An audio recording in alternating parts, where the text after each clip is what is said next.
Bonjour à tous, ici c'est Eric. Dans ce tutoriel, je vais vous expliquer les bases de Element 3D, un plugin de chez Video Copilot.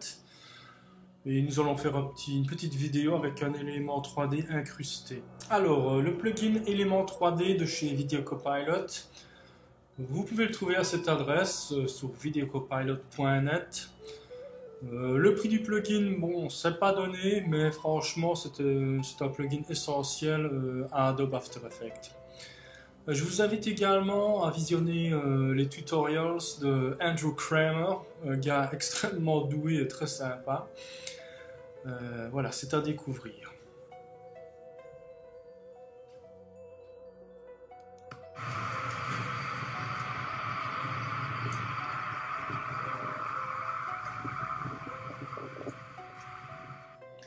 Alors, première chose à faire, on va importer une vidéo.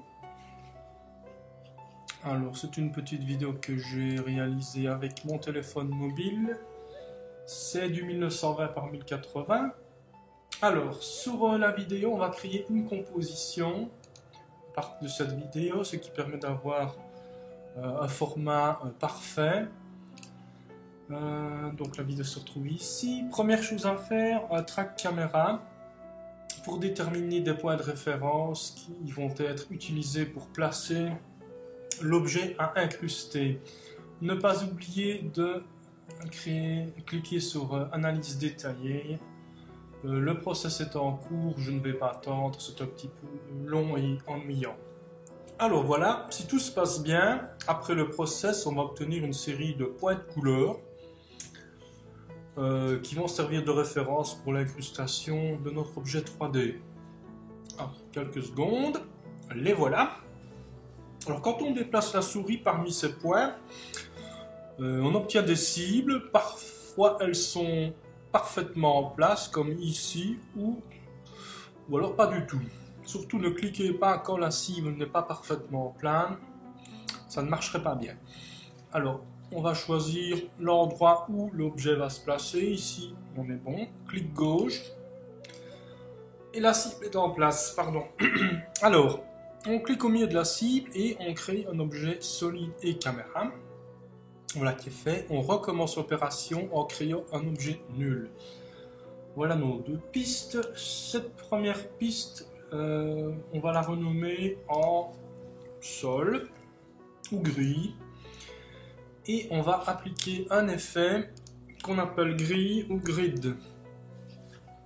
Voilà, je place l'effet là-bas. On va augmenter la taille de cet objet. On y va allègrement. Voilà. On l'élimine pour le moment. Au-dessus de la piste nulle, on va créer un objet solide auquel on va appliquer un effet Video Copilot Element. Scene Setup. On va dans les primitives et on choisit notre boule auquel on applique une texture noire. Deuxième objet qui sera dans le groupe 2, un objet plane. Clic gauche. Voilà, on le rend visible. L'objet plane sera dans le groupe 2, la boule environnement dans le groupe 1. Ok. Ensuite, sur la piste de tracking, je clique sur P pour visualiser la position. Coordonnées X, Y, Z. Ces coordonnées vont être recopiées dans les deux groupes. Premier groupe, Particle Replicator. Voilà les coordonnées de la boule. Alors, Commander C, Commander V sur Mac. 713,8.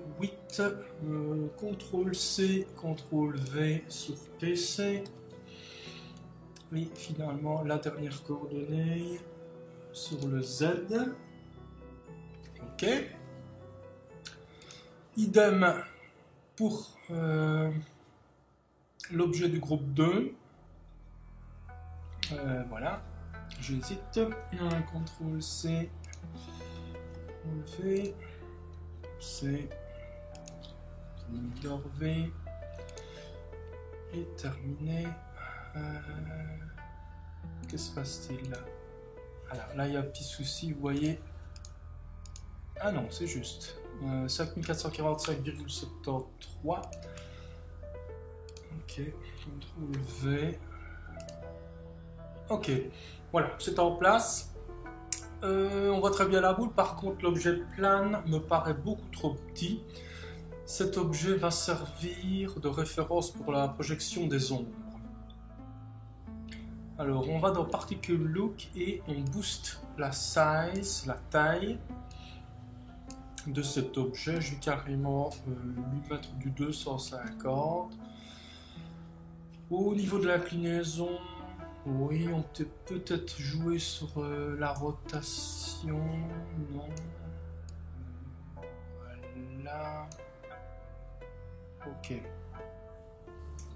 C'est parfait. Alors, on revient sur le Scene Setup dans l'objet plane matériel et on coche Matte Shadow. Ce qui a pour but d'éliminer définitivement l'objet du groupe 2.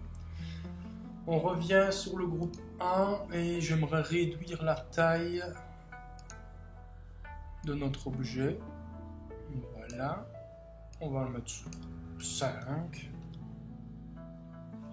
Et on va le faire ressortir légèrement. On va venir à fleur du plancher invisible. Et nous allons maintenant appliquer l'ombrage dans Render Setting, Ambient Occlusion. Là on fait Enable, on booste l'intensité et le radius. Là je vais zoomer, vous voyez l'ombre. Enable, voilà.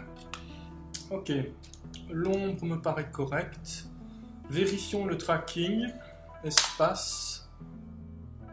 Tout se passe bien, l'objet est parfaitement en place et on a l'impression qu'il flotte au-dessus de la route. Voilà. Alors, environ au milieu de la composition, ce qu'on va faire, on va demander à l'objet de se déplacer, d'interagir. Je vais dans Effet, Éléments, nous sommes dans le groupe 1. Particle Replicator, ici nous allons jouer sur les coordonnées X, Y, Z. Alors je vais créer une image clé en cliquant sur le chronomètre. Voilà, 2 images clés créées. Je vais me déplacer aux 3/4 de la compo et modifier les coordonnées. La hauteur, voilà, on va faire un léger déplacement. Et revenir sur une hauteur correcte. Attention, vérifions que l'objet reste en permanence au-dessus de la surface invisible. Ok. Voilà, il s'arrête à nouveau. Bon, on va arrêter là. Je vais sélectionner mes 4 images clés et aller sur l'éditeur graphique. On aimerait bien un petit peu assouplir cette pente. Donc je vais sélectionner le premier point ici et voilà, lui donner une pente. Idem sur le deuxième. Voilà, vous pouvez jouer sur l'intensité de la pente pour avoir une certaine fluidité. Vérifions. Voilà, l'objet démarre calmement et se déplace au-dessus de la route avec un atterrissage souple. Ok. Le tutoriel est terminé. Je vais effectuer un render. Alors un petit détail important. Au niveau du render, lorsque vous utilisez du son, je vais faire Export Render Queue. Ici, n'oubliez pas de cocher Audio Output pour obtenir du son. Parfois, on se demande pourquoi il n'y a pas de son dans la vidéo rendue. Bon, simplement un petit détail ici à ne pas oublier. Alors, en QuickTime, ok, ça me paraît bon. Modifions par contre. Ok, j'ai oublié de modifier. Ne pas oublier de renommer test. Autrement, vous risquez d'écraser votre vidéo d'origine si l'emplacement est le même. Alors, lossless, audio output, ok. J'aimerais bien sortir en H264.